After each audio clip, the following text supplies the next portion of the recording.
Morning everyone. मैं doctor Sanjeev Kumar Hyderabad से आज ENT specialist doctor Sampurna Ghosh के साथ कुछ इम्पोर्टेंट डिस्कशन में पार्टिसिपेट करेंगे, जिसको हम ऑब्स्ट्रक्टिव स्लीप एपनिया, मोटापा या स्नोरिंग बोलते हैं। क्या ये एक ही बीमारी है?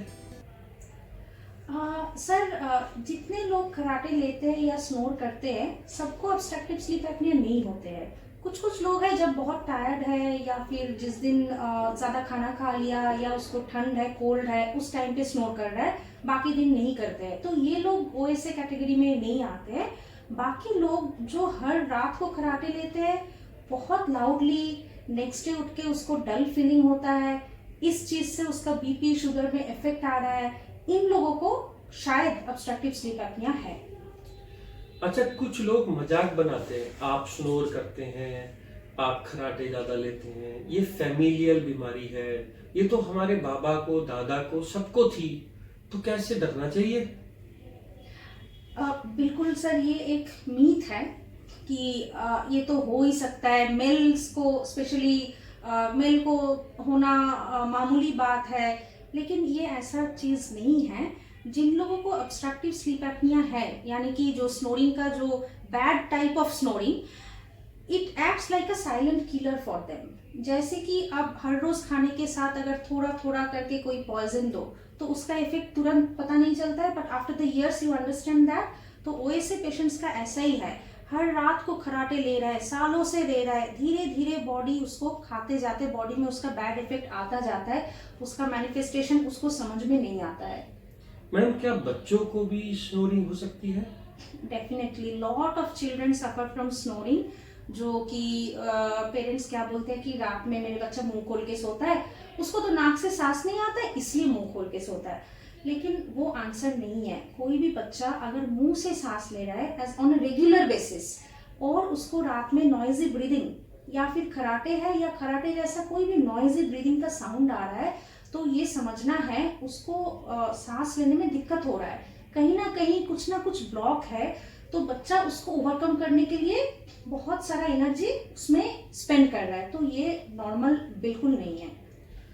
हम आज ये समझे कि वेट गेन, मोटापा, स्नोरिंग अक्रॉस एजेस एक बीमारी के फॉर्म में डेवलप होता है, जो एकदम हार्ट अटैक नहीं करता।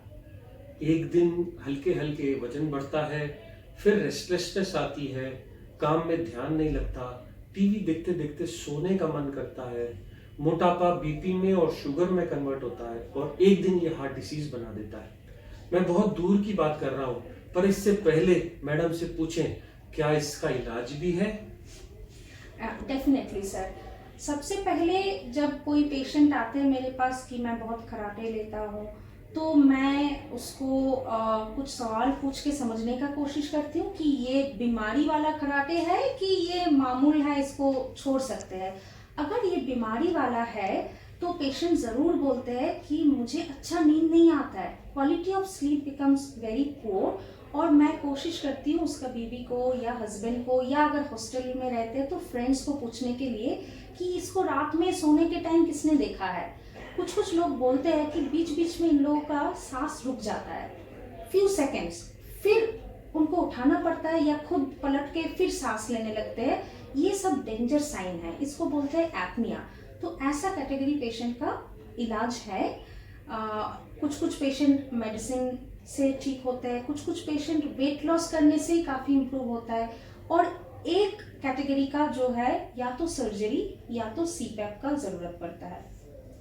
तो जैसे मैडम ने समझाया, सबसे पहला तो रूट कॉज, अगर आपको बीपी और शुगर है तो जरूर पता करिए कि आपको स्लीप एपनिया है कि नहीं। स्लीप एपनिया एक स्लीप स्टडी से डेफिनेटली पता लगाया जा सकता है, या जैसे मैडम ने कहा कि दोस्त बता देते हैं कि ये सांस रोक लेते हैं बीच में। छोटे बच्चों में अगर नाक में कुछ रास्ता बंद है, जाम है, तो मैडम टॉन्सिल या एडेनॉइड की सर्जरी करके ये क्यूर हो जाता है। बड़े लोगों में वेट लॉस से 50-60% लोग इम्प्रूव हो जाते हैं। जो लोग बचते हैं वो लोग एक स्पेशल तरह की थेरेपी से इम्प्रूव होते हैं, हम उसके बारे में आगे जानेंगे। सर, ये मैनेजमेंट जो है, बहुत लोग आके पूछते हैं कि कोई एक गोली दे दो या कुछ एक थेरेपी बोल दो, तो ये ऐसा नहीं है कि सबके लिए एक ही है, अपेंडिसाइटिस हुआ तो अपेंडिक्स निकाल दो। It's not that easy, it has to be individualised. जो थेरेपी एक 30 इयर्स का आदमी के लिए है वो एक 60 इयर्स का आदमी के लिए नहीं होगा। तो जो यंग एज में आते हैं उनका पहले मैं कोशिश करती हूँ कि डेफिनेट ऑब्स्ट्रक्शन कुछ है तो उसको मैं निकाल दूँ। किसी किसी का नाक के अंदर का हड्डी टेढ़ा हुआ रहता है, किसी का एडिनॉइड जो बचपन के बाद रहना नहीं चाहिए, अब्जॉर्ब हो जाता है बॉडी में, उसका एब्जॉर्ब नहीं हुआ, उसका एडिनॉइड बढ़ा हुआ है, या फिर तलक स्मॉल टंग जो बोलते हैं पैलेट वो बल्की है, टॉन्सिल बड़ा है, ऐसा अगर डेफिनेट ऑब्स्ट्रक्शन मुझे दिख गए क्लिनिकल एग्जामिनेशन में, so I definitely suggest for surgery कि इधर इधर ब्लॉक है, ब्लॉक को हटा दो तो अपने आप अच्छा सांस आएगा और स्नोरिंग जो है चला जाएगा। But suppose somebody comes to me जिनका बहुत सारा कोमॉर्बिडिटीज़ है, सर्जरी के लिए फिट नहीं है, उम्र हो चुका है, उसके साथ साथ मोटापा, that is a contraindication for surgery whether young or old. अगर उसका BMI 30-35 के आसपास है तो मैं सर्जरी की तरफ डिस्कस ही नहीं करती हूँ। ऐसा पेशेंट्स को मैं CPAP या BiPAP ऐसा थेरेपी एडवाइस करती हूँ। तो दो तरह की तरीके मैडम ने बताए। अगर तो आपके नाक से लेकर के नीचे वोकल कॉर्ड्स तक अगर कोई रास्ता बंद है या जाम है तो उसको हम ऑब्स्ट्रक्शन बोलते हैं, रुकावट बोलते हैं, और उसका इलाज है उस रुकावट को ठीक कर देना। और दूसरा इलाज, अगर वो रुकावट डायनेमिक है या सोने से वो रास्ता जाम हो जाता है तो एक छोटी सी मशीन आती है जिसकी सेटिंग्स चेंज करके आपके हिसाब से अगर हम वो कनेक्ट कर दें तो ये आदमी जिन्होंने जिंदगी में कभी जाना ही नहीं कि स्लीप क्या होती है, ये लोग सोते नहीं है, आपके लिए ये सोते हैं, पर ये एक्चुअली हर 5 मिनट बाद जगते हैं। आप देखिए कि इन लोगों की कितनी दयनीय स्थिति है कि ये रात में हर 5 मिनट बाद अगर आपको कोई जगा दे और सालों तक आपके साथ ऐसा करे तो आपका क्या हाल होगा। इन लोगों को मदद की जरूरत है, मजाक की नहीं। इन लोगों को एक स्पेशलिस्ट केयर की जरूरत है। कभी कभी ये क्योरेबल है, कभी कभी ये मैनेज हो जाता है मेडिसिन से, कभी कभी सर्जरी भी करनी पड़ती है। यूएस में इसके बहुत अच्छे हॉस्पिटल्स हैं जो सिर्फ स्लीप एपनिया के ऊपर पूरे हॉस्पिटल्स बनाए गए। इंडिया में आज भी ये बहुत इग्नोर्ड है। हम ये सवाल डॉक्टर से पूछते भी नहीं कि सर इनको स्नोरिंग आती है, क्या इनको कोई बीमारी तो नहीं है, हमको डायबिटीज है, क्या इसका कोई कारण है जिससे हम ये डायबिटीज ठीक कर दें या कंट्रोल कर लें। मेरी इल्तिजा आपसे आज ये है, इससे हमने 2, 4, 5 चीजें सीखी।